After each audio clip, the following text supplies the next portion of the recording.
So we are going to do a little bit of introduction to calculus, whereby they give us this equation and they ask us to find the derivative, which is the y dx. And if you watch my earlier video where I explained this very well, you will understand the steps that we are going to take. But I will try and show you the step as we are solving this as well.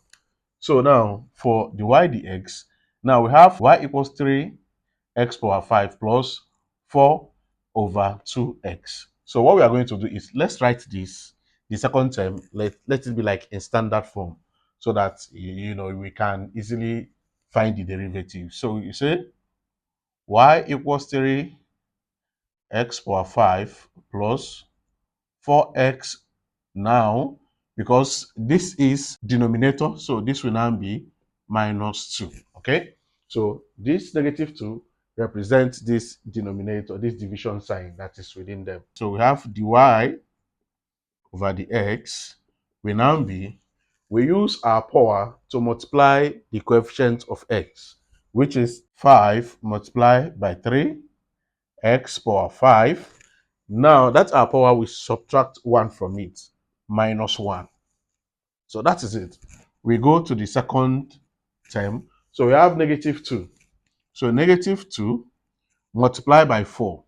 Multiply by 4x minus 2, then minus 1. That is how to do it. So from here we now have 5 times 3 is going to give you 15x. 5 minus 1 is going to give you power 4.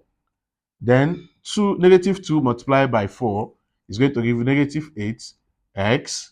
We now have negative 2 minus 1 is going to give you negative 3.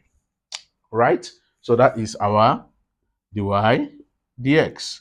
But we can write this back, in the standard form, which is dy dx equals 15x power 4 minus 8 over x power 3.